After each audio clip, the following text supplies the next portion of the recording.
Y'all ain't talking now.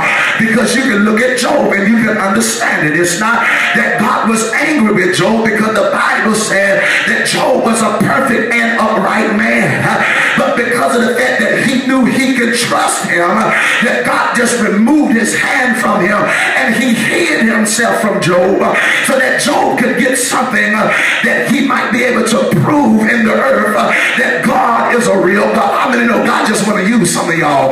That's why you got to go through what you're going through, because he wants to use you to get the glory. He wants to use you so that God might be seen in the earth. Because whether you believe it or not, with all of the stuff that's going on, we need to see more of the Lord. I'm tired of seeing all of this stuff that is just pushing everything else but God. Seems like everybody else is glorified and God is the last thing that people are turning to. Not because we're glorifying each other. We're glorifying our cars and our houses. We're glorifying the stuff that we think we have obtained, and we're not spending any time to glorify God. We don't talk about how he saved. Y'all ain't talking now.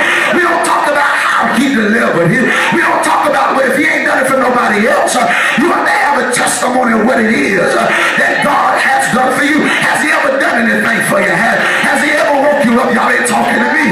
If you don't have but a testimony that says that the Lord woke me up this morning, then that is something that you have to be able to tell the world, to let the people know that there still is a God in this earth.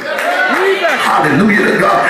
We got to share this thing. We got to tell about the goodness of the Lord, because it just seems like to us sometimes that God is angry with us. It seems like it. And if it don't seem like it to us, it seems like it to the people around us, because when they're looking at the fact that we're going through stuff, they would try to say that it got to be the devil. Y'all ain't talking. They must have done something wrong. That's what they said about Job. They said something he done wrong. That's why he's going through all that he's going through.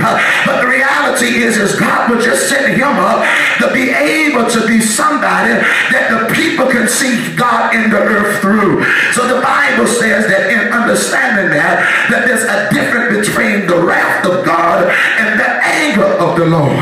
Why? Because wrath is defined as the emotional response to a perceived wrong or injustice. In other words, you see God's anger because the Bible lets us know that the Lord says that he judges the righteous, and God is angry with the wicked every day. Let's just understand that you can't play with God.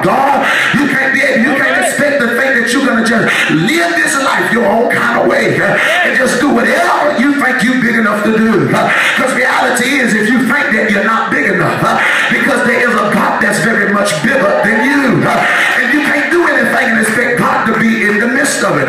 You can't live any old kind of way. You can't talk to people in any kind of way. You can't treat people in any kind of way. But how many understand tonight that the Bible teaches us that we as a people have to learn how to submit our ways and our lives unto the Lord?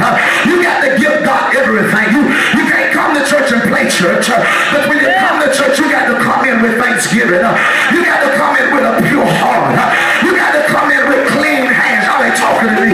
You can't come in trying to be able to set up your own standard of living, because how many know there's only one standard, and it's in this Bible? Y'all ain't talking now. You only can live by what he says and how he says it ought to be. Y'all quiet now. I got to preach quick because 12 o'clock is totally ticking fast. So it said that I pray. He told him, look, God judge the righteous, but he's angry. Somebody say he's angry. He's angry. Angry with the wicked every day. People that just chooses to do whatever they want to do. And I'm going to tell y'all something. Whether you believe it or not, the wicked come to church. There's people that come to church that are wicked. Now, I ain't talking about people I'm talking about people that come every week. They ugly with each other. Don't know how to treat people. We live in an hour now. I've never seen it where it is today, because when I was a little boy, and I talk about it everywhere I go, because it reminds me to let the people know. And I was thinking about it just the other day. But when we was growing up, they used to say stuff like people were sweetly saved. People had a good character about themselves. You know, a mother could hug you and you can feel the love of God coming from from her. People were sweetly saved. When people come to church, they didn't judge people. Y'all ain't talking to me.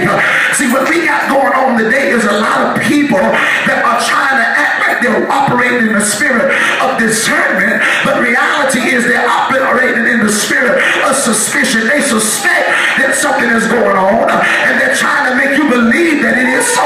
But the reality is they don't have a relationship with God, because God don't talk to you if you got an ugly attitude. Y'all ain't talking. The only thing he gonna tell you to do is you need to get it together. You need to get it right. Y'all just sitting there looking at me. How many know if you're gonna live for God, you got to do what the Bible says? Just because we say we saved and holy, don't give us the opportunity to turn our nose up at other people. Hallelujah to God. It's the love of God that draws people. It's the concern for the individual to let you know that it's the fact that I love you enough, that I'm trying to pull you in, that you might know that there's a God that's able to heal you. There's a God that's able to deliver you. There's a God that's able to bring you out of the midst of what you're facing. There is a God that cares all about you and want to see you come through. How many know God want to bring you out? Yeah, he want to bring you out. So the Bible says that God is angry with the wicked every day. That alone would scare me. To know that he angry with me every day. Yes, I ain't talking about now. He can be angry. He don't mean nothing. I'm grown now. I think I can take him. Take him now. He could be angry. It ain't a whole lot. But the fact that God is angry with me every day, Jesus, and he keeps the sun in the sky, keeps the stars from falling. Y'all ain't talking to me. I'm talking about God, the one that can cause a tsunami, the one that opens up the earth and people fall through. I'm talking about God. He said he's angry with the wicked every day. That alone would change my life. That alone would make me come running to see who Jesus, because that's what we have to teach. Y'all ain't saying that now. All right. The Bible says, and I'm going to move on because y'all quiet now. It says, in John 17:9 says, I pray for them, and I pray not for the world, but for them which thou hast given unto me, for they are thine. You got to understand tonight that God don't pray for the sinner. And those that commit sin, neither does he pray for. But the Bible said that he prays for them that come to him. That's why people get it wrong. It's just still the fact that he does not hear a sinner's prayer. The Bible said that if you regard iniquity in your heart, that the Lord will not, Psalm 66:8, that the Lord will not hear you when you pray.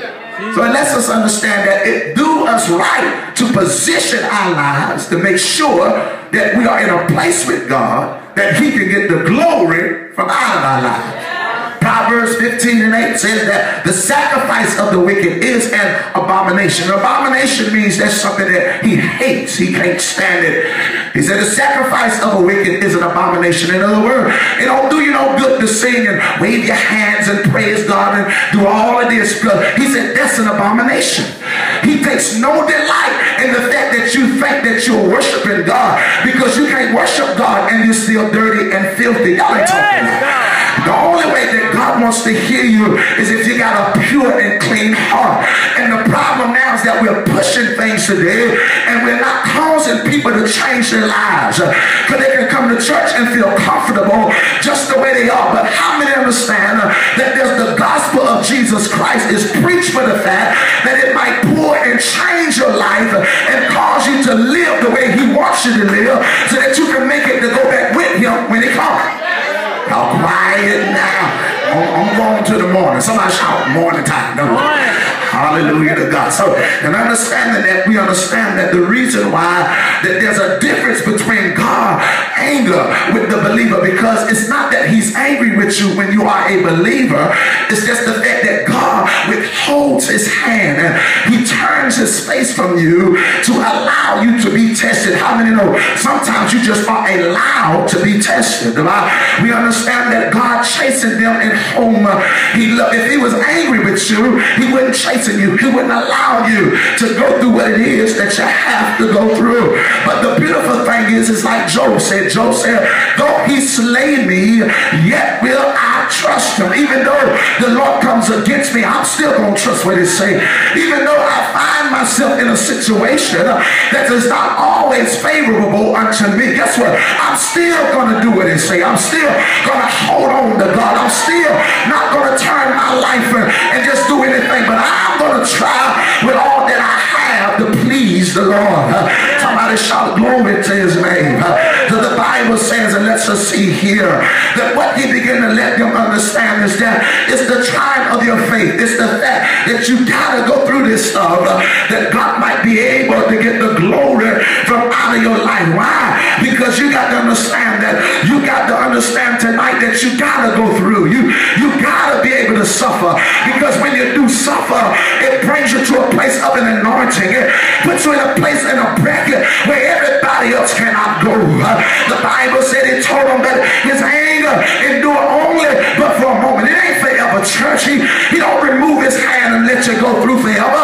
He don't just do these things and let you just suffer forever. But how many know that there seems a day when the dark clouds are just hanging over your head, but eventually, sooner or later, he's going to remove the dark clouds and the sun is going to shine again. Now, how many understand that that day is coming right now? There's a day of coming where God is getting ready to remove the dark clouds and he's bringing a brighter day. I don't know about you, Church of the Living God, but what I want to tell y'all tonight is this.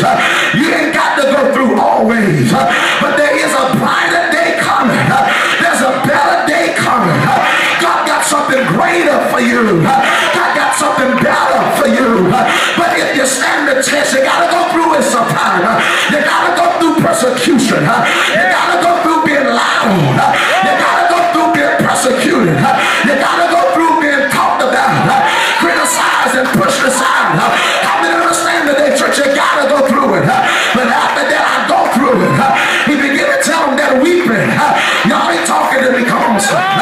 He began to tell them that weeping may be able to endure for a night, but joy is coming in the morning time. How many understand, regardless of what you've been through, that God is getting ready to wake us up for the morning? God is getting ready to cause us to get to a place in the hill where he's getting ready to allow his glory to be seen on our lives. Somebody